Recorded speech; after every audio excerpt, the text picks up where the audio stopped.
So this morning we started looking at the way that we can reduce costs or we can also manage our costs inside AWS. And one of the ways that we looked at was right sizing our instances. And we have looked at the EC2 pricing models before, I think the first week when we looked at EC2 and S3. But today we just refreshed our memory about those Python options. So in these first few minutes that we're waiting for others to join, I would play a video that I hope is going to help with the understanding of the various Python options when it comes to the EC2 instances or the virtual machines that we can get from AWS. Okay.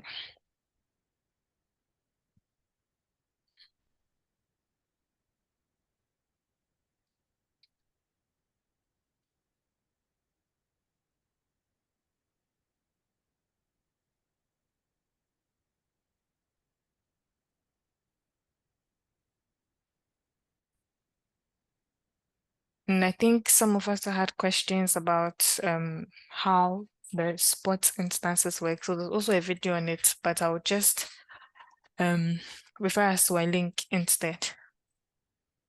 Okay.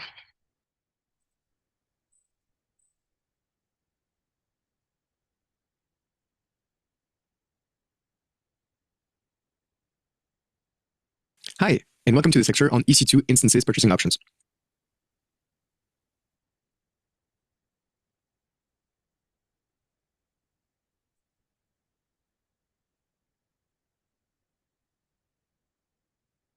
Hi, and welcome to this lecture on EC2 instances purchasing options.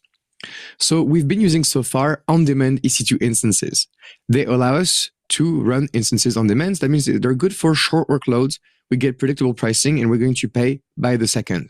But if you have different kind of workloads, you can optimize your discounts and your pricing by specifying it to AWS.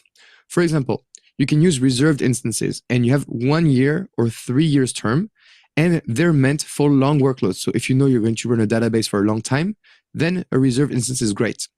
And if you want to have a flexible instance type, so for example, you want to change the instance type over time, then convertible reserved instances are for you. And by the way, don't worry, I'm going to do a deep dive in all of those over time. Okay, next we have savings plan. And savings plan are 1 and 3 years term, and they're more modern because instead of committing to a specific instance type, you commit to a specific amount of usage in dollars, and they're again for long workloads.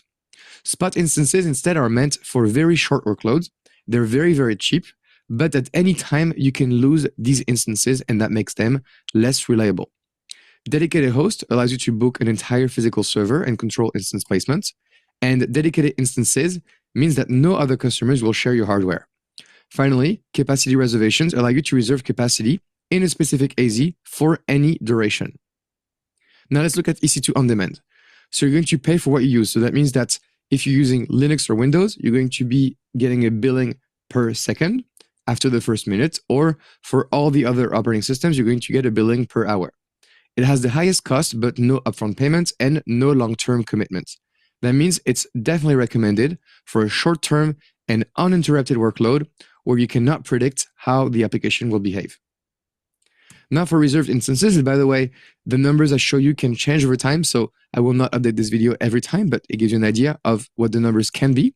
So the reserved instances give you a 72% discount compared to on-demand, and you reserve a specific instance attribute. For example, the instance type, the region, the tenancy, and the OS. You specify a reservation period, 1 year or 3 years, to get even more discounts, and whether or not you want to pay upfront, partially upfront, or not upfront. And all upfront, of course, gives you the maximum amount of discounts. In terms of the scope, do you want the scope to be into a specific region or a zone? That means reserved capacity in a specific AZ. And so you would use reserved instances for the steady state usage applications, for example, for a database. And you can buy or sell your reserved instances in the marketplace if you don't need them anymore. And there is a specific kind of reserved instances called the convertible reserved instance, which is allowing you to change the instance type, the instance family, the operating system, the scope, and the tenancy. And because you have more flexibility, well, you get a bit less discount. You get up to 66% discounts. So that's for reserved instances. And now you have the EC2 savings plan, which is to allow you to get a discount based on long-term usage, which is the same 70% as reserved instances. But instead, you're going to say, I want to spend $10 per hour for the next 1 to 3 years. And any usage beyond the savings plan is going to be billed at the on-demand price. So with savings plans, you're locked to a specific instance family and region. For example, you say, I want to have M5 type of instance family in US East 1. But you're flexible across the instance size. So you can have M5X large, M5 2X large, and so on. The OS, so you can switch between Linux and Windows and so on. And the tenancy, you can switch between host, dedicated, and default. Now for spot instances, they have the most aggressive discounts, so up to 90% discounts compared to on-demand, but they are instances you can lose at any point of time because you define a max price you're willing to pay for your spot instances, and if the spot price goes over it, then you're going to lose it. So they're the most cost-efficient instances in AWS, and they're going to be very helpful if you have a workload that is resilient to failure. So what could they be? Well, it could be batch jobs, data analysis, image processing, any kind of distributed workloads, or workloads that have a flexible start and end time. They're not suited for critical jobs or databases, and the exam will test you on that. Next, we have dedicated hosts, so you get an actual physical server with EC2 instances capacity fully dedicated to your use case. And you want to have dedicated host in the use case of you have compliance requirements, or you need to use your existing server-bound software licenses that has a billing based on a per socket, per core, per VM software licenses. This is in this kind of use cases that you need to access the physical server and get a dedicated host. So for dedicated hosts, you get on demand, and you're going to get paid per second, or you can reserve them for 1 or 3 years. They're the most expensive option of AWS because you actually reserve a physical server. And so again, a use case is when you have a license, a software that comes with a licensing model that is bring your own license, or if you have a company that has strong regulatory or compliance needs. We also have dedicated instances, and they're instances that runs on hardware that's dedicated to you, which is different from the physical server. But you may share the hardware with other instances in the same accounts, and you have no control over instance placements. So there's a difference between dedicated instances and hosts that is here. At the exam, honestly, it doesn't trick you into one or the other. But remember that dedicated instances mean that you have your own instance on your own hardware, whereas dedicated host, you get access to the physical server itself, and it gives you visibility into the lower level hardware. Next, we have capacity reservations for EC2. So you can reserve on-demand instances in a specific AZ for any duration. And then you get access to the capacity whenever you need it. You have no time commitment, so you can reserve capacity or cancel your reservation at any time, and no billing discounts. The only purpose is to reserve capacity. So if you want to get billing discounts, you need to combine it with regional reserved instances or your savings plan. And you're charged at the on-demand rate whether or not you run instances. So that means that your reserve capacity, you're going to be paid for it, billed for it, and you know for sure that if you want to launch instances, they're going to be available. But if you don't launch them, you're still going to get charged. So they're very suitable for short-term, uninterrupted workloads that need to be in a specific AZ. So it gets difficult to understand which purchasing option is right for me, especially if you are a beginner. But let me give you a summary. The first one is on-demand. So we'll take a resort as an analogy. And with on-demand, you have a resort and you come in whenever you like, and whenever you like, you pay the full price. For reserved, well, you like to plan ahead and you know you're going to stay a very long time in your resort, 1 to 3 years, and then you're going to get a good discount because we know you're going to stay a long time. Savings plan is saying, hey, I know for sure that in my resort, I'm going to spend a specific amount. So I'm going to spend maybe $300 per month every month for the next 12 months. And therefore, you may want to change the room type over time. So king, suite, sea view, and so on. But the savings plan is saying, hey, you're going to commit to a specific spending in your hotel. Spot instances are whenever the hotel runs a very last minute discounts because they have empty rooms and they want to attract people. So they get empty rooms and people bid on getting this empty room. And so you get very, very discounts. But in this specific resort, well, you can get kicked out at any time if someone is willing to pay more for your room than what you did. Okay. But I don't want to stay in such a resort. Dedicated host is saying, hey, I want to book the entire building of the resort. So you get your own hardware, your own resort. And then capacity reservation is saying, I'm going to book a room. I'm not even sure if I don't stay in, but I know that if I want to stay in, I will have it. And you will pay full price for booking that room nonetheless. In terms of price comparison, I've just put together this table to give you one example at one point of time. So I took an M4 large in US East 1, and the on-demand price is 10 cents, but then the spot price is going to be up to, for example, 61% off in my example. Then if you want to reserve your instance, as you can see, you have different pricing if you wanted to have for 1 year, for 3 years, and pay no upfront or all upfront. Same for the EC2 savings plan. We see that it is the same as the reserved instance discount. We also get reserved convertible instances, and we have dedicated host, which is at the on-demand price. The dedicated host reservation, which is up to 70% off because you reserve your host, and capacity reservation, again, at the on-demand price.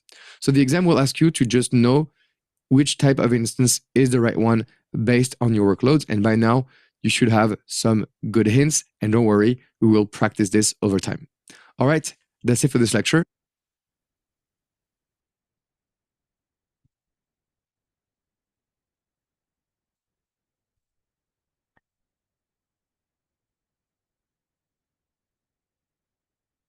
Okay, please, I hope that helped with the understanding.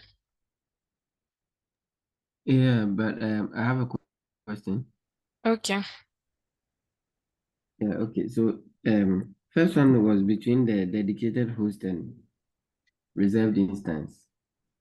So I noted that in his explanation, both of them you have access to hardware.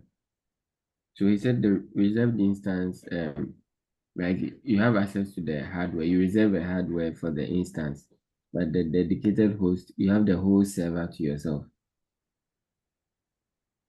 Oh, okay, dedicated hosts and dedicated instances. And reserved instances. No, um, reserved instances, you don't have control over the hardware. Okay, because that's what he said in the video. Yeah, so I Um, think he meant dedicated instances. The two of them are confusing, the dedicated host and then the dedicated instances.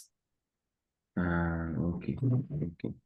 Right, then the second question too, he said I don't know which of them. I think it was the either the dedicated instance or reserved instance. He says you can sell it in the marketplace, and I was wondering if it's tied to your account. How do you sell it when you don't have need of it? You just have to either you terminate it, but he mentioned that you can sell it. So how is that possible? Yeah, so you'd have to go through the AWS Marketplace. So I've mentioned before that the marketplace is somewhere that you go to buy solutions. So maybe you want a particular AMI, you go to the marketplace. So through AWS or by the help of you working with AWS, you'd be able to sell those spare or ideal instances that you have that you've already reserved. So in this case, selling versus terminating. Um, so when you sell, how do you because you created it in your account and in a specific availability zone or region and all that. So if you are selling, how is that like all that getting transitioned to the person who is buying without the person having access to your account? AWS is going to handle all of that, and my guess is that that is what might translate into the sports instances that we have. Oh, okay. Okay. All right. Thank you. You're welcome. Madam Akosia. Yes, John. Okay, so I'm just thinking, if I can go to provision an instant and give it all the capacity that I will need, including the availability zones, the region, and everything. What exactly will motivate somebody to decide to go to the AWS market area to go and buy there? Unless I'm thinking, unless maybe Amazon is creating some kind of a business for people or some partners to decide to maybe reserve some of these capacities, put them down at a certain price from Amazon, and then maybe they try to sell it. Those selling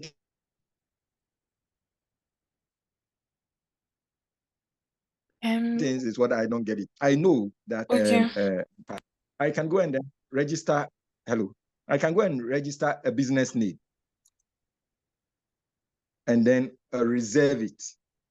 I'm not going to use the business name, but at a point in time when somebody decides to go and register a business name that happens to be similar or closer to my business name, they will tell you that this business name had been registered or had been reserved. So if you need it, then unless maybe the person who reserved that name is selling it to you. And then if the person likes, he contacts you and then you sell it to. I don't know if that is the same scenario, but if I can go and provision my own resources, what benefit will it be for me to go and buy it from the AWS marketplace? I don't get it. Okay, so the instances that are auctioned or that are being sold at the marketplace are cheaper. What is happening right now is that the company has committed themselves to using the instance for 1 year or 3 years, and they've already made that payment, and they figure out or something happens, and then they realize that they don't even need all of that capacity, or even if they need that capacity, probably it could be a number of times within the year that they would need it. So in that case, whenever their resources are sitting idle, but they've already made payments, how or what can they do to kind of make some money back? So that is when this auctioning thing is going to come about. So they're just going to sell it or rent it for cheap, so that those of us with workloads that don't require a lot of stability, those of us with batch processing to do this image conversion, maybe you're converting some file from one type to another. Those things are really short and fast. So you will be able to even get that done when your 2 minutes notice is given to you. So those are the people who would typically go and try to buy the capacity that those with spare reserved instance capacity are serving, because it's just a way for them to optimize costs in the cloud. And I'm mentioning again that it's not going to be your critical workloads that you go and provision spot instances for. It's for those workloads that you know that even if the application is interrupted, nothing is going to go wrong. Is that okay, John? Yes. I now understand. I mean, if I have a spare capacity, then I can actually go and sell it for cheap. Somebody buy it, I get some money back at least. Yeah. So, sure, I get it. Thank you. You're welcome. Yakubu. Yeah, okay. So if I get you correctly, that means that it's not as if they are selling it for profits, right? It's just that they've reserved some instances, maybe for 3 years. Maybe they reserved it for $50, and then let's say they are not using it, so maybe they want to sell it for maybe $5 or $10. So it's not as if they are doing it for profit, but then they just want to maybe put it in use or to make some little money, right? Yes, please. That's what's happening. Because whether they sell it or not, that's reserved money that they've paid. They've already paid it and the money is gone. So, Exactly. yeah, All right, thank you. you're welcome. Musa, Yeah, just a short one. So it means spot instances have a lag of say 2 minutes. So in case you buy it, you would have to wait for the 2 minutes, 2 or 5 minutes for the person to be notified. Is that okay? yes, please. You wait for 2 minutes, a maximum of 2 minutes. So it depends on how, if the person is able to terminate it or let it go quicker, then that's less than the 2 minutes. But the person just has 2 minutes until the instance itself shuts down. Oh, okay. That's fine. Thank you. You're welcome. Okay, so let's do a deep dive on EC2 spot So there's a video on how to make the spot requests. Okay, so I feel like we get the idea. The video is quite in depth, and then I feel like as long as we get the idea about sports instances, then that's it. We can move on to what we were doing before. Okay. I agree. Okay, so this is what took us back to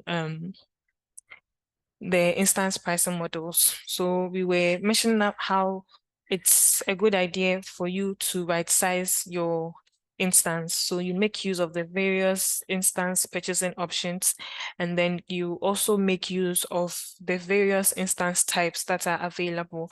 And when it comes to the volume that you want to attach to, you look at your storage needs and then you attach the volume accordingly. So Derek also answer. Yeah, Yes, Derek.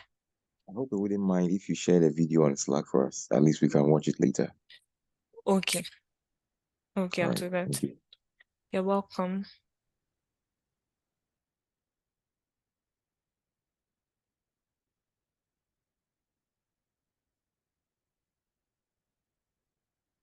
Okay. So with EBS, we know that we pay for the amount of storage that we're provisioning. So if your storage needs are not 30 gig width or 20 gig width, it's understandable that you might want to as your company grows, you might need more storage space, but then in the beginning you would be able to provision what the right size of storage space that you need, and then when that need comes, you go then and then you make whatever improvements that you need to make. So when it comes to instances, there are various domains that you can use to reduce your costs, and then you should also consider using the serverless compute model. When you are using EC2 instances, you know that you are paying for the instance. If an EBS is attached, you'll be paying for storage. And then you then go ahead to run your code to have your application, and then your users make use of your application. But then when it comes to Lambda, your users would be able to get some functionality or your application's functionality just because Lambda would run that code for them. So for example, your application logic or your business, what your business does is to convert files from one format to another. You can use Lambda, and then you write the function. So let's say the program, so the Python software or the program that is going to make that conversion, and then you integrate it into your front end, and then from your front end or from your presentation layer, your end users would be able to trigger that Lambda function to run in the back end, and it would perform the person's conversion for them and then give them back whatever that they're looking for. So you've still been able to meet your end users need, but you did not have to provision or maintain any servers like you would have done in EC2. So you kind of give up control over the server, OS management, patching, all of those things. But then your primary goal, or what you need to just focus on, is the application code. So the software that's going to be doing that conversion. All you need to do is to focus on that software and then focus on integrating it with the front end. And then that's it. The job is done. So Lambda is one way for you to also reduce costs. You only pay for when your code runs, which is different from EC2. As long as the instance is running, then you would pay. And it's also advised to use managed services. Managed services have a lower price per use as compared to the unmanaged service. So when we offload our responsibilities to AWS is able to pull them together, and then thereby it kind of reduces the cost of the service that we make use of. So it would be more expensive to run your database on what's it called, on EC2. So you would go and install your MySQL, your Workbench, all of those things, and as compared to going with RDS. So RDS is going to be cheaper than EC2 because RDS is managed, and then EC2 is unmanaged. But if you want more control, then you might want to go with EC2. So when we are looking at the cost side of it, then it's advised to go with managed services. And also keep in mind that you might have to maybe train some staff or employ some staff to be able to take care of those maintenance tasks for you when it comes to EC2, but in RDS, AWS does all of those. So managed services are usually more cost effective as compared to unmanaged services. And the last thing too is to use Trusted Advisor. So we can use Trusted Advisor to get us recommendations on 5 domains inside of our AWS environments. Yesterday, one of you mentioned the 5 domains. Okay, so we can see all of this. And cost optimization is one of those domains. So it would be able to let you know which resources are idle and suggest that maybe you downsize or you downgrade to a cheaper instance type, etc. So this is also another way, this is also one way to optimize your cost by finding and eliminating waste. So CloudWatch metrics can flag those idle instances and then draw your attention to them. So when CloudWatch does this, then yours would be to maybe delete them, or terminate them, or provision once that's actually meets whatever demand that your application needs. And you can also use Cost Explorer to find the costs that are associated with your projects and initiatives. I've given an example today about how some companies put out a budget for a particular project or a particular workload. So for example, there's a budget on maybe the research part of the company. So if that budget is going over, Cost Explorer can help you to be able to get some insights into what exactly is eating into those costs. And then the people from that department would also adjust accordingly. So if there are any idle resources or they have over provisioned some volumes, anything of that sort, they can go ahead and then rectify those so that the bill is cut down.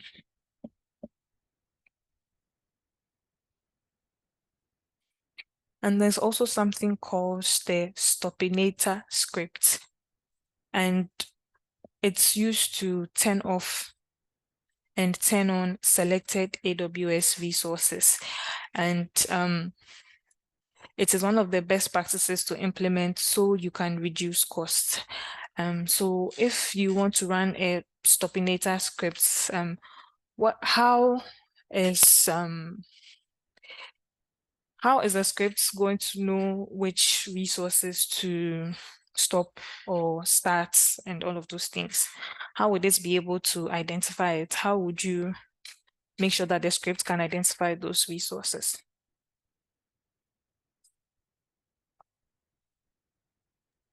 You start. Okay, thank you, Dennis. I So think tag will do. yes, please. So by the help of tags, you can label some resources as temporary or as yeah, you can just use temporary for that. So you specify the tags and then you run the script. So whenever it is the time that you set. So if that time is up and then starts or it stops the instances.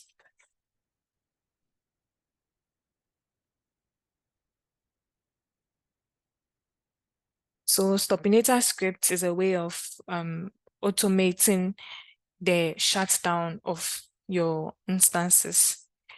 And it is written against the cloud and then it can be run in Lambda.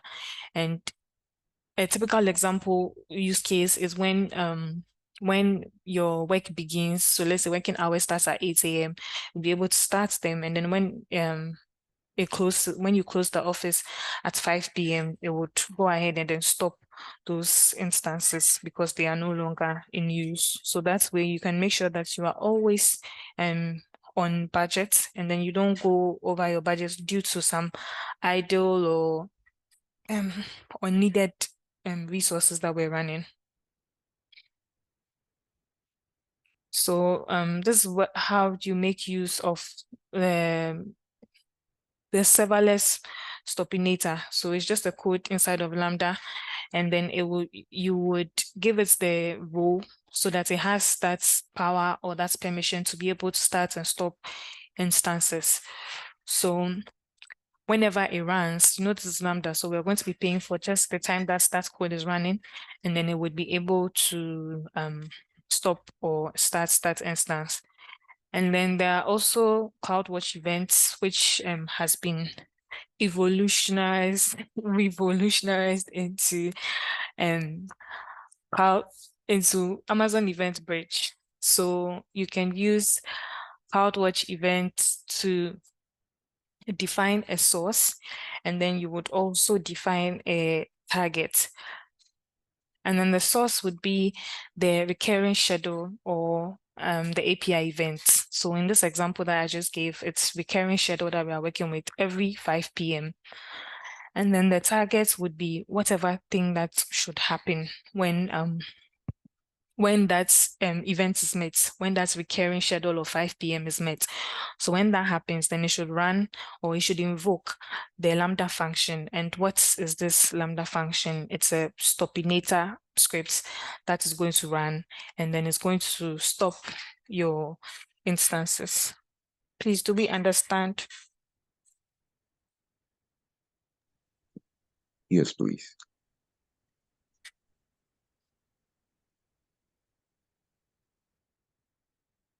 Okay, so this is a link to the documentation.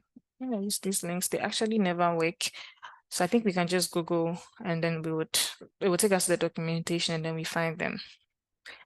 Okay, so we are back with Trusted Advisor, and these are the 5 domains that Trusted Advisor helps you in: cost optimization, performance, security, fault tolerance, and service limits. So right now we are talking about cost, and when it comes to cost optimization, what Trusted Advisor can do for you is that they can give you recommendations on how you can save money. So Trusted Advisor has the power to take a look at your environment, and it has some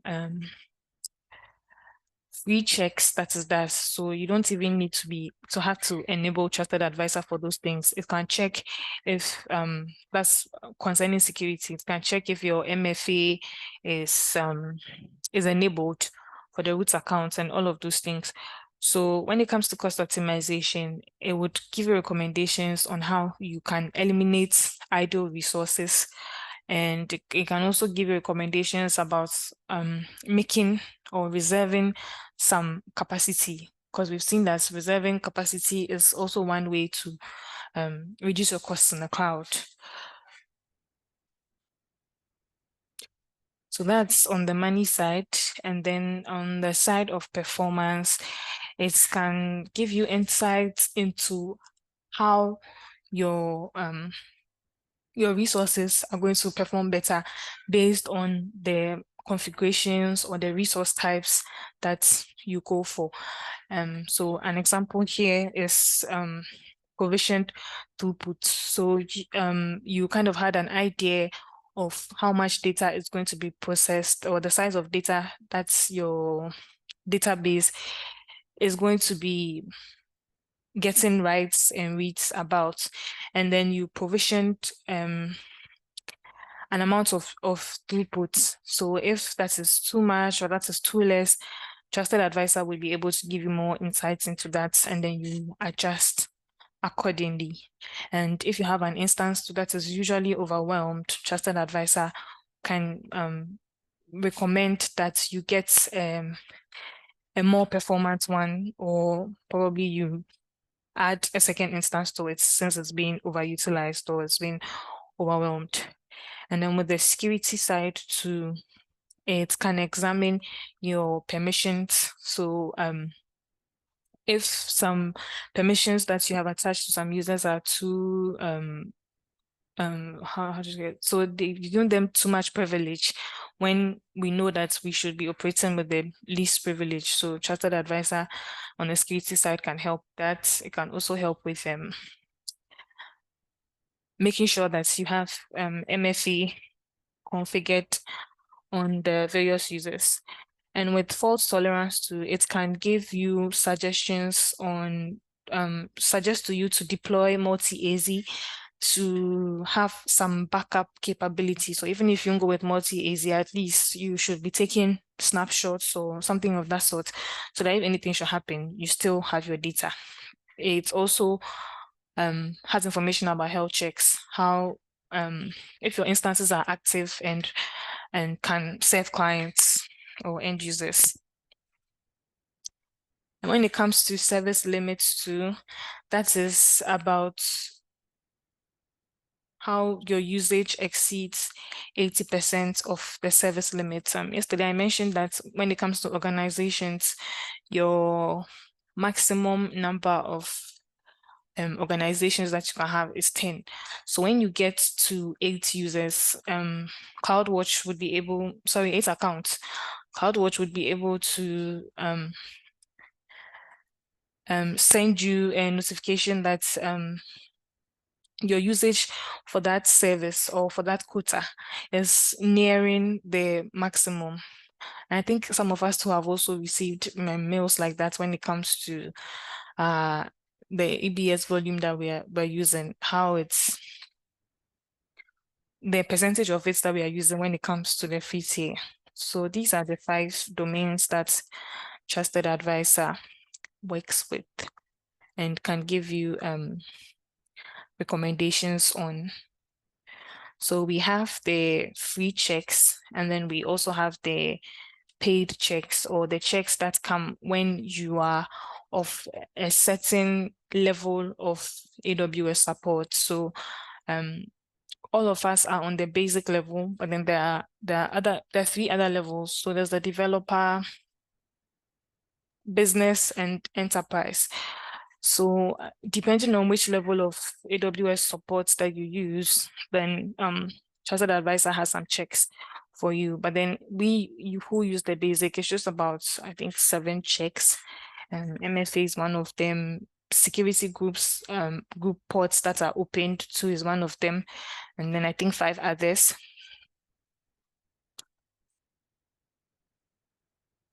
Yeah, so this is additional information that Trusted Advisor gives you. Your load balancers are underused, your volumes, you've provisioned 50 gig, but you only have about 1 gig of storage. You have some elastic IP addresses that you haven't yet released. They're just dormant and provisioned in your account.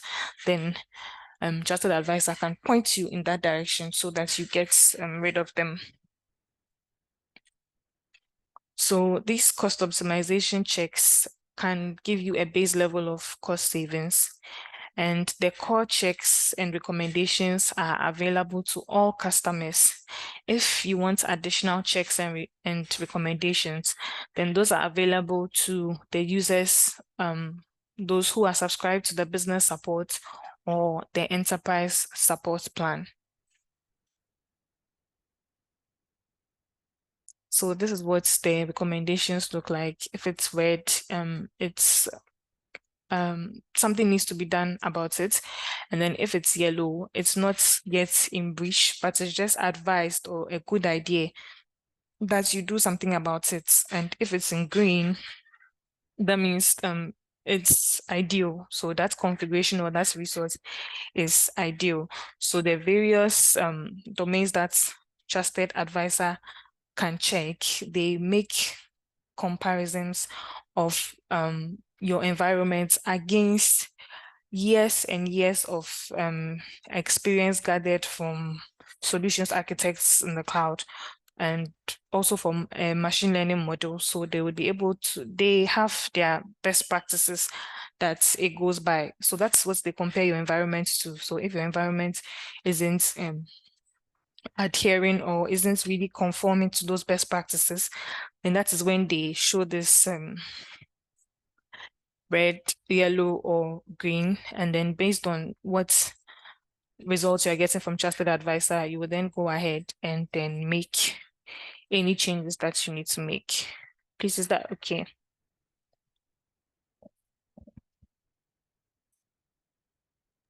Yeah.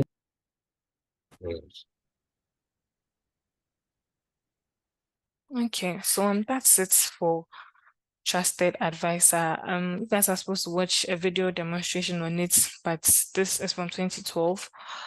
So there's I think there's another one. Let me check.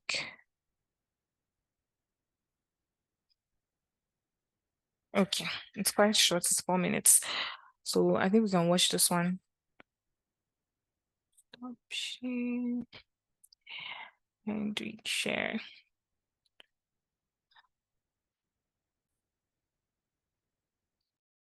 So now let's discuss Trusted Advisor. So Trusted Advisor is a service that just runs out of the box. You don't need to install anything, and it gives you a high-level AWS account assessment. So it will just run a bunch of checks and tell you if the checks are passing or not passing. And here's an example of the checks it does. For example, Amazon EBS public snapshots, 0 found, okay, good, the check is passing, and so on. So it's going to analyze your account and provide recommendations on 5 categories, and you need to remember these 5 categories, so please learn them. We have cost optimization, performance, security, fault tolerance, and service limits. Remember these 5 categories because the exam will ask you, hey, what are 2 of the Trusted Advisor categories? So remember these 5 so that you can identify the ones that are going to be correct in the question. The second thing that the exam will ask you on for Trusted Advisor is around the support plans. So we have, by default, 7 core checks available to us if we are on the basic and developer support plan. So again, something to remember, 7 core checks on the basic and developer support plan. And you need to remember them, what these core checks are, because again, the exam will ask you, hey, what are some of the core checks of Trusted Advisor? So we have 7. We have S3 bucket permissions, making sure a bucket is not public. Security group, making sure that some ports are not unrestricted, such as SSH. IMU, so making sure that we have at least 1 IM user in our accounts. MFA on root accounts, so making sure that we have enabled multi-factor authentication for the root accounts. Ensuring we don't have any EBS public snapshots. Ensuring we do not have any RDS public snapshots. And finally, looking at service limits in AWS. These are the 7 core checks. Please remember them and the fact that it is for the basic and developer support plan. The other thing you need to know about Trusted Advisor is around the full checks. So this is available for your business and enterprise support plan, yet another thing to remember. And it's going to give you access to all the checks in the 5 categories I showed you before. You can set CloudWatch alarms when reaching these limits. And you have, very important as well from an exam perspective, you get programmatic access using the AWS support API. You do not have access to the API if you are on the basic and developer support plan. Okay, so let's have a look at Trusted Advisor now in the console. So let me go into the Trusted Advisor service. Here we go. So currently there are 0 actions, 0 investigations, and 0 excluded items. And you can refresh all checks if you want to have a run of all the checks of Trusted Advisor. So as we can see, there's a recommended action. It says you need to upgrade your support plan to get access to all Trusted Advisor checks, because right now I am just on the basic support plan. So let's go into cost optimization. As you can see, we have none because we don't have the support plan needed for that. Same for performance, same for security. Same for fault tolerance. And for security, we have access to 6 checks. So we have EBS public snapshots, RDS public snapshots, IMUs, S3 buckets permissions, MFA on root accounts, and security group specific ports unrestricted. So this is 6 free core checks available to me. And then on service limits, we have access to a bunch of service limits in here to check, for example, whether or not we're using the limits of EC2 on-demand instances and so on. And fault tolerance as well, we don't have access to the checks. So what I want you to see is that if you go to cost optimization, we can have a look at, for example, this is a low utilization Amazon EC2 instances check, but we don't have access to this check unless we upgrade our support plan. Okay, so you've seen everything you need to see from an exam perspective. It's not very interesting to look at Trusted Advisor on the core checks when nothing is running on my account, obviously. But I find it very, very good, for example, to have a check for EBS public snapshots or RDS public snapshots, because this could be a data leak or your Amazon S3 bucket permissions that are too open to the public. Okay, so that's it for this lecture. I hope you liked it, and I will see you in the next lecture.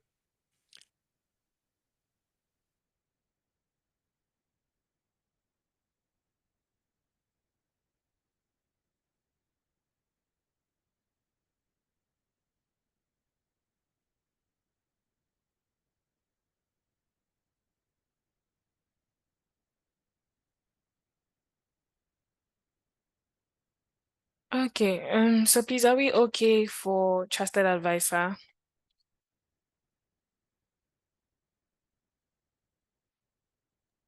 Yes, please. Okay. So now let's look at the various support plans inside of AWS. Who can tell us what they understand by the word support?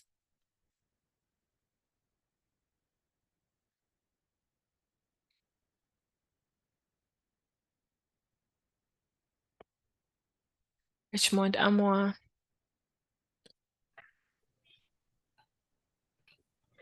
The AWS support as in general. Pardon? Hello. Yeah, I'm asking, like, the question is it about AWS support for support in general? Oh, okay, both of them. The one that you know about. It's AWS support. So support is offering assistance when there is an issue. Okay. Offering assistance to someone when there is an issue. A problem if the person is facing any illness. What I can say about this. Okay. Thank you, Richmond. Ruben. Yes, what our brother is saying, just to someone providing assistance to you when you are in need of something. And I just want to also add that the assistant could be free or it could be in a discount form. That's what. Okay. Thank you, Ruben. So a lot of the time we would be using a service or a software or something, and then whenever we run into an issue, you'll be asked to contact support. So as much as possible, AWS has made their infrastructure and then their application or their web app as robust and as performant as possible. But then sometimes we might run into issues that we would need to contact AWS support. So we would need those people who are offering the service or who are selling the service to be able to just pop in and then help us with something concerning using their service. So that is what AWS supports is for. I mentioned before that some businesses can have critical workloads, and they would not be able to tolerate, or if they should have or go through any loss of productivity, or they get overwhelmed through no fault of theirs and it's from AWS's side, then that is really going to be an issue.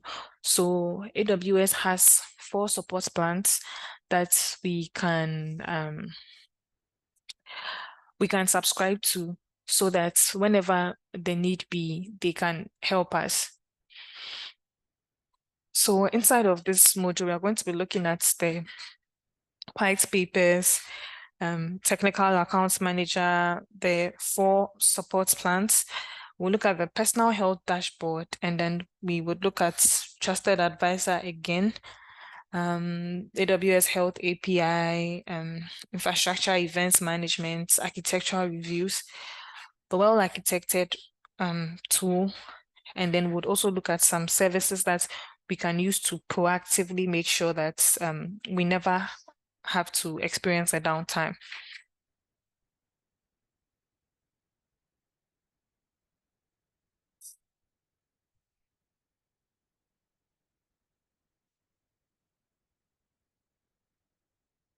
So the AWS supports provides us a mix of tools and technology, people and programs. So those of us who have had bill issues before, I'm sure we've interacted with some of the support guys from AWS via email. Sometimes they call us, all of those things. So these are all resources that AWS provides so that we can actively optimize our performance, lower our costs, and innovate faster. And you guys would agree with me that within 24 hours, AWS is always able to get back to us about any issue that we are facing. And then we are even on the basic support plan. So the thing about AWS is they under promise and over deliver, because they would say 24 hours, but then they would usually get back to you sooner. Or it could also be about their the 5 minutes time that they mentioned that your log file is going to be available, but then sometimes under 1 minute you would see your log file in S3. So that's some ways that AWS is delivering excellent service to its end users. And then the support team is also just another way, or an extra way of making sure that their end users are making the best or making the most of using AWS services.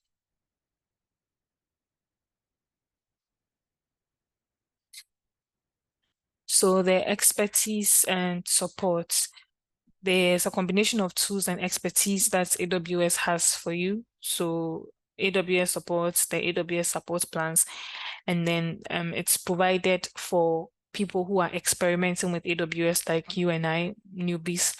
And then it's also provided for people running their production workloads inside AWS.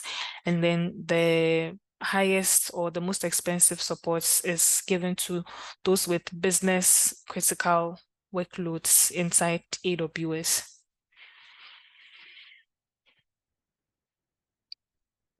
So based on those needs, there are 4 support plans. We have the basic support, which is free, and what it comes with is a resource center access, the service health dashboard. Okay, so I am on the basic support. So you can reach AWS support through, you can go through here, and you can also just type AWS support.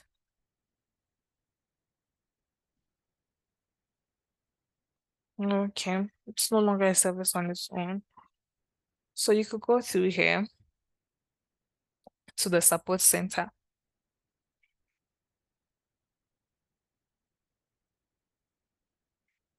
So this is what they mean by the first thing we looked at, the resource center access. So when you come to this center, these resources that are here, they would be able to help you out if depending on what issue you have some articles that you can read. If it helps you to resolve the issue, then fine. If not, then you can go ahead and then create a case here. And you also have access to service health dashboard. So the service health dashboard is where AWS makes announcements or updates about their various services. So for example, last week I saw an update that the CodeStar service is going to be discontinued. So when you go to the service health dashboard, it's going to talk about some reasons why, or some alternative services that you can use since this CodeStar resource, or since the CodeStar service or any other service is getting some changes being done to them. So you can access those too. And then also products FAQs, you'll be able to look at frequently asked questions from the console or even from the documentation, discussion forums, and support for health checks. Then we also have the developer support, which is used for companies that are in their early development on AWS. So it's also kind of a bit still experimental, but your developers would be able to get some level of support from AWS using this when they are on the developer support plan. And then there's also business support, which is for customers that run production workloads. So the workload that serves your end users, that's workload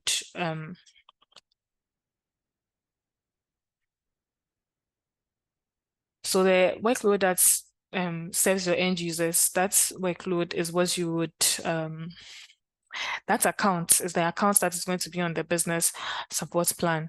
And then there's also the enterprise support, which is for customers that run business and mission critical workloads. So those companies I mentioned that cannot afford to have any downtime or any sort of outage, they are the companies that would usually go for the enterprise support, which is the most expensive. So we would get into the prices for all of them shortly. So these are the 4 support plans, and then these are the various benefits that you get under each. So these are general benefits about the support services. You are able to build faster. Whenever you run into an issue, within 24 hours, they'll be able to solve it for you. You also are able to mitigate risk because we just saw how Trusted Advisor integrates with the business and then the enterprise. So it will do those security checks for you proactively, and then it will alert you about issues that require your attention. It also helps you to monitor your environment and automate the remediation process. Trusted Advisor would be able to help you to get an idea into where you can automate and manage your environments better. And then the developers or the workers of the AWS web app itself. So the AWS engineers themselves can sometimes be called upon to be able to help you with things inside of your environment, but definitely that's going to be reserved for the business and then the enterprise level of support. So those cloud support engineers that are working at AWS, the kind of standards and then the kind of experience and kind of training that they have, those similar standards, AWS has a team of also cloud support engineers, also always on standby, and they would be willing to help if you subscribe to that level of support plan. So I've mentioned how AWS's the delivery of service is really top notch. So was it last week, one of you was trying to provision a resource or calculate something, and then you said that the server wasn't responding. But then in my experience from AWS, I haven't ever heard of or experienced the downtime from them before. So I just suggested that we check ourselves first, because it's not possible that this issue is from AWS, or it's almost impossible that the issue is from AWS. And then truly we realized that there was a required space that we were supposed to fill that we didn't fill out. So that should tell you that the kind of engineers working at AWS are actually top notch. And if you pay or if you're within those top 2 support services, you'll be able to get that quality of engineers to come and take a look at your work environment. These are experts of experts that can come and help with any technical or software issue that you have inside of your account. So as long as you can pay for it, you would be able to have these cloud engineers who work with the same standards of the AWS Software Development Organization. Do we understand? Yes, please.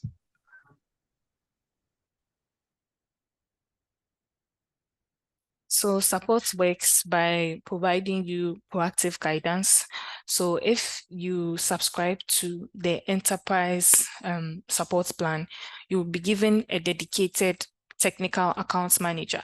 So we can think about this technical accounts manager as, let's say you go to the bank and then you open an account.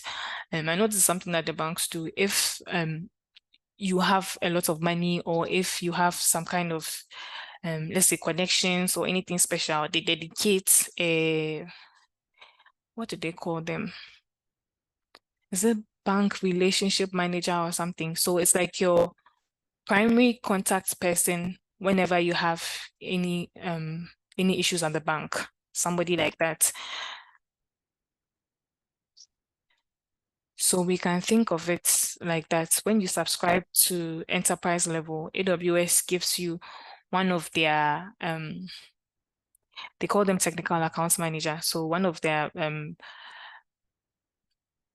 it could be a solutions architect, it could be just somebody who is well versed in the cloud, and then they assign that person to you, and then the person can provide you proactive guidance about how you're going to go about your optimizing your use of the AWS resources. I'm hearing something. Can you guys hear too, or it's just me?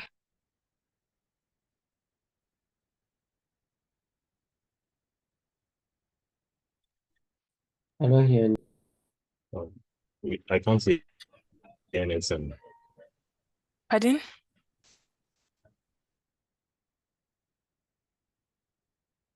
Derek, come again. I can't see anything at my end. Okay. Now stop now. Oh. So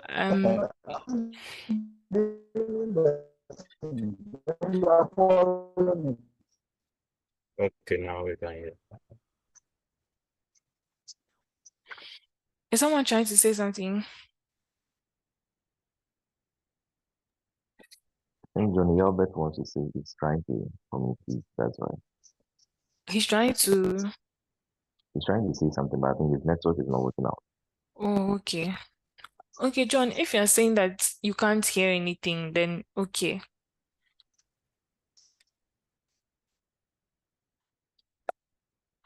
So your technical account manager is able to help you with any issues that you'd be facing while using AWS.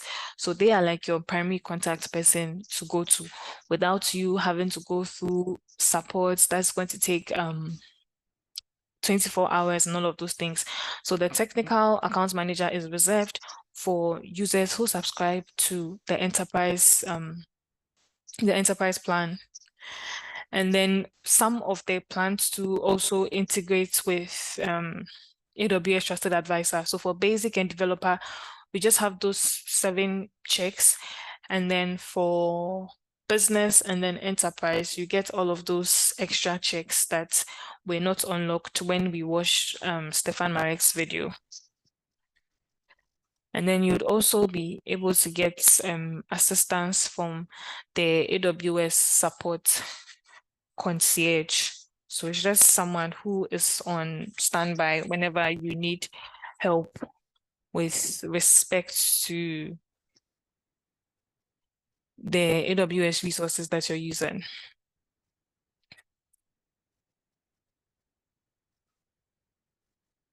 So these are the technology and programs when it comes to AWS support. So we have the AWS Personal Health Dashboard. So I mentioned how, well, I just mentioned a few minutes ago about one of the features which tells you about updates and changes concerning AWS services. Does anybody remember the name I just mentioned?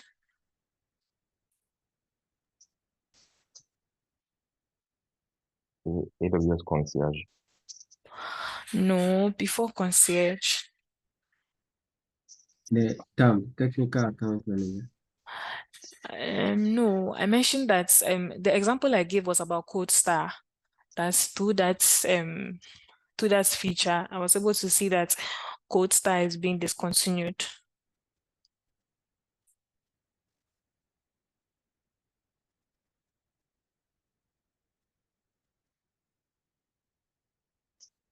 Okay. So it's the service health dashboard. So this is it, the service health dashboard. And it gives you information about the various AWS services. So if any changes are going to be made, if there are going to be any outages, anything about AWS services, the health of the services that we use, you find that information on the service health dashboard. Now, another side or a similar idea to the service health dashboard is the AWS personal health dashboard. So what's the AWS personal health dashboard does is that those updates that you're getting on the service health dashboard, they will tell you how they concern you. So for example, you're using AWS CodeStar and then you now that they're making that change, or by the end of the month, they're discontinuing it. When you go to your personal health dashboard, it would let you know that, okay, AWS is discontinuing the service, and this is how it's going to affect you. So it also works with the service health dashboard, but this time it gets personal. So it comes to you and then how you are going to be affected by that change that is being announced on the service health dashboard. Please, do we understand? Yes, please. Yes, Okay. And we know about Trusted Advisor and then the AWS Health API. The AWS Health API gives you programmatic access to the health information inside of your personal health dashboard. And your personal health dashboard just tells you about how changes, updates, outages in the various AWS services are going to impact you as the customer.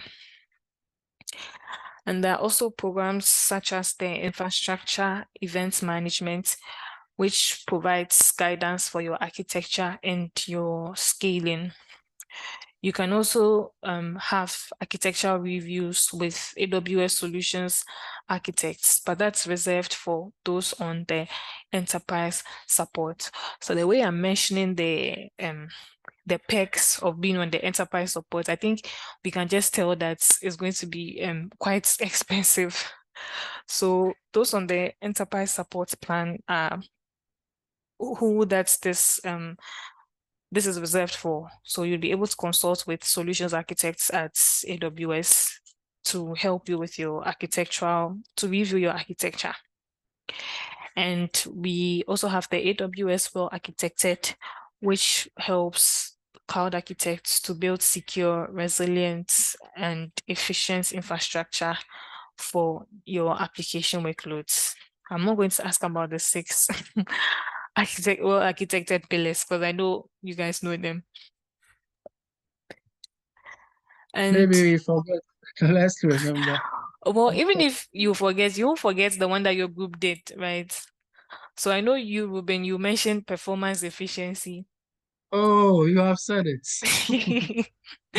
Yes, so I know you guys know those ones.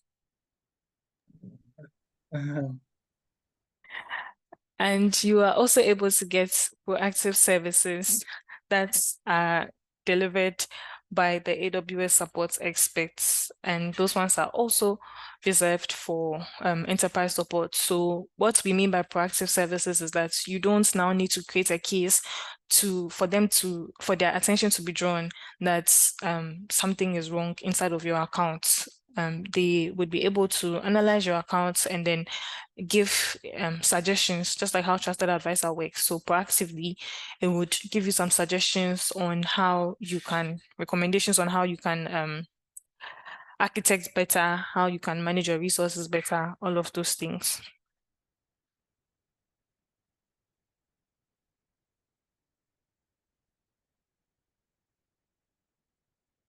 So this is the role of AWS support.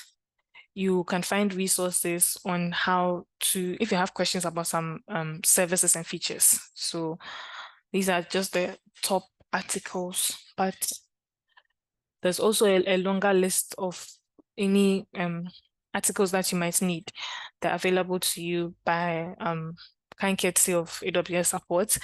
And then you can also have access to best practices when you want to integrate, deploy, and manage your applications in the cloud.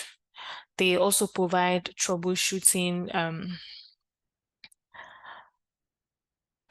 functions. So sometimes they would even get on a call with you and then they'll take you to click here, do this, check that, and then try to resolve any issues that you might be having, even concerning your APIs and then your SDKs.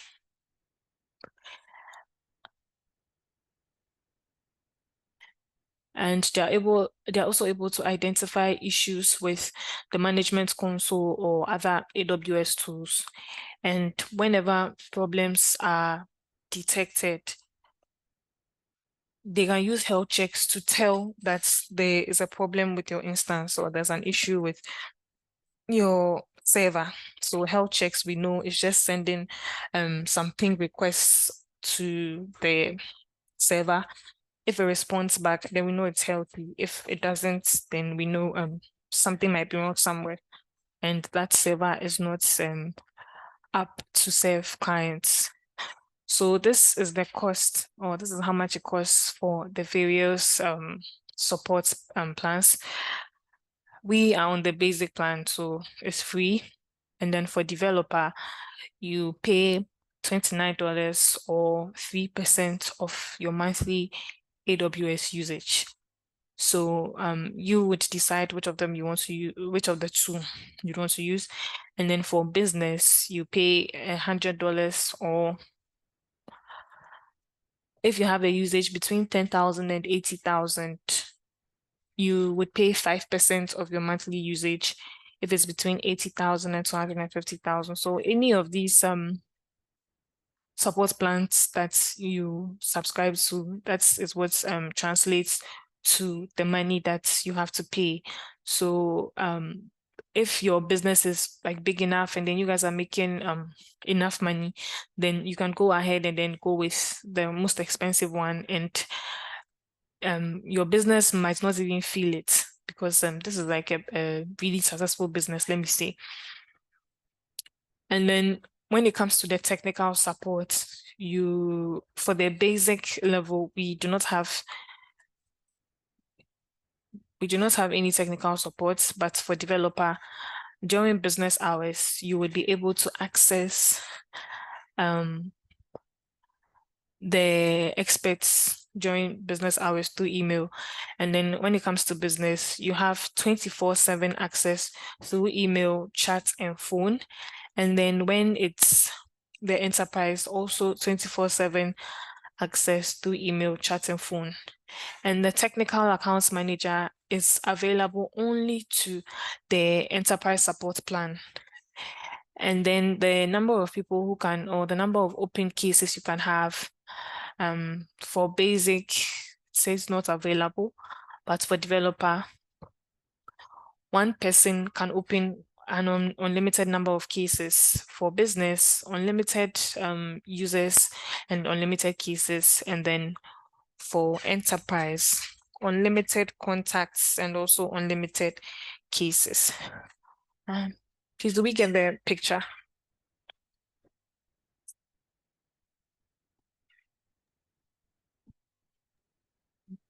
Yes, we do. But Okay. please, so which are we on developer stage? No, we are on basic. But the opening case is not available. But we're able to make a case. Yeah, to create a case. Yes. Because we're able to create a case, so I'm surprised they're saying it is not available. Maybe as you said, they promise less and they deliver more. Oh, yeah.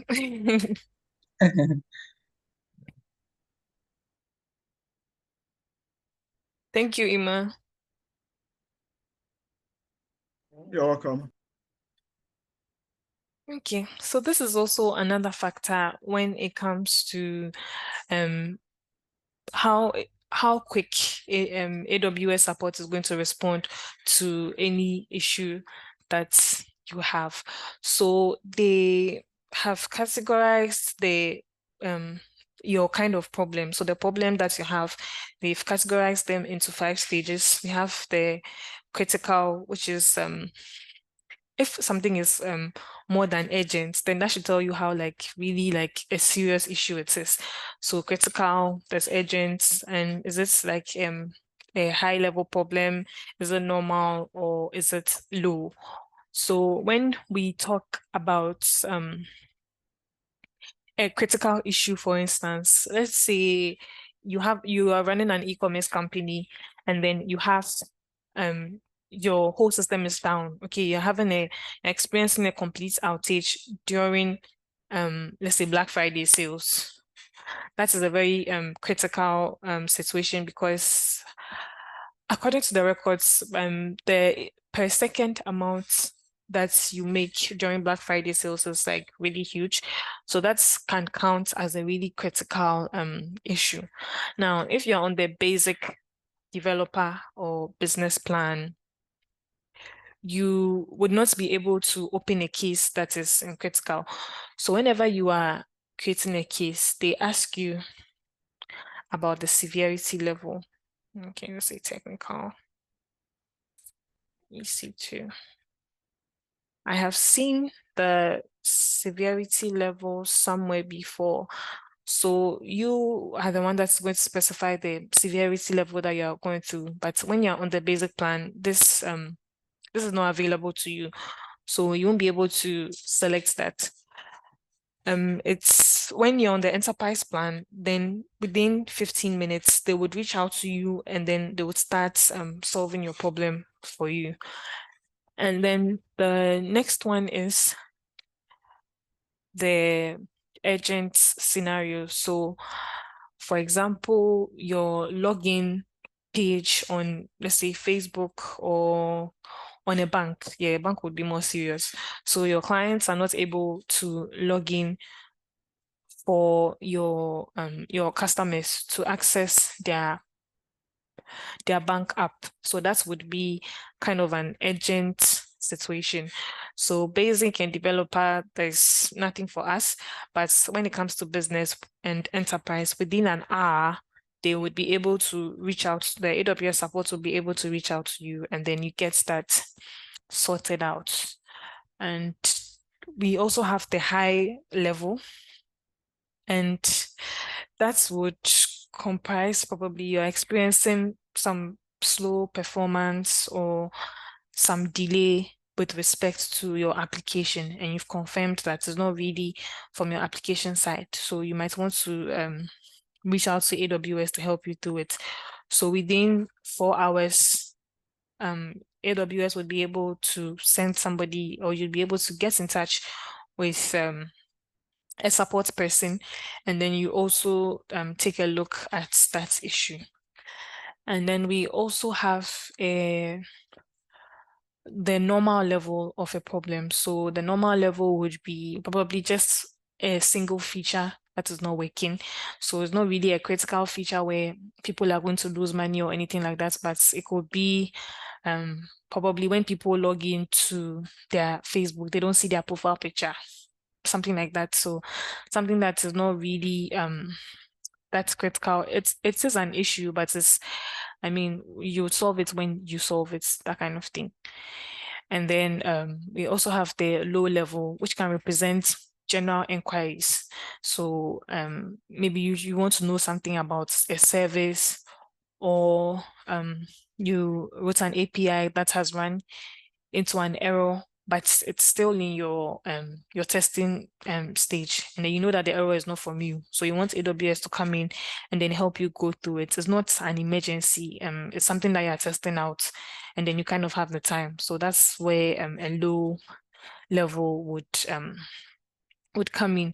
So these the way that these questions come in the exams, they don't even give you a scenario for you to determine it. Okay, so they mention a business critical, and then yeah, so I think it's business critical that I've seen. So they'll ask you about which support plan has 15 minutes or less response time for business critical workloads. They'll ask which support plan has a dedicated technical account manager. Sometimes they would ask some questions that it's going to be like one of these three, and then you would have to know which of them that's they're specifying. So when we start exam prep, we would look at all of those. So I just hope you understand this picture that we're looking at.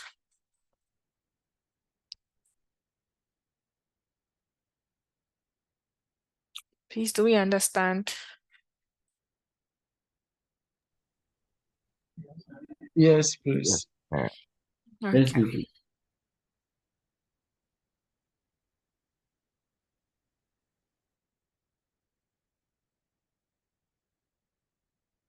They're still mentioning that the basic support plan does not offer case support. So I'm going to guess that it's about the what are they called? The technical managers. No, not the technical managers. The cloud engineers. I'm guessing that's what it says. Those of them who can drop in and then take a look at your software code and then the application you're developing. I'm guessing that's what that's about. Okay. Freddie look that's trusted advisor.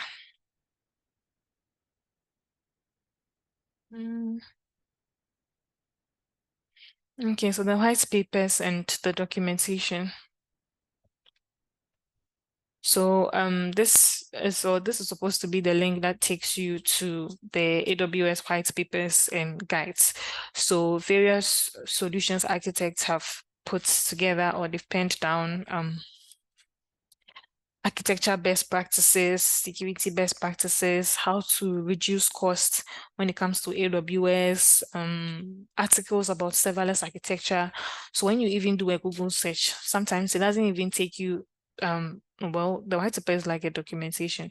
Sometimes it doesn't take you straight to the AWS documentation. It will take you to a white paper that some solutions architect somewhere has written. So that's what the AWS white papers are for. You'll be able to get technical documents on topics that directly relates to your AWS use, how you can save money, how to implement a serverless architecture, so on and so forth. So that's what the white papers and the documentation to do. Please, is that okay?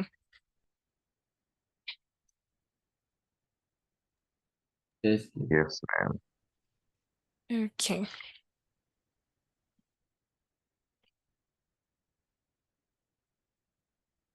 Okay, so we can close here for today.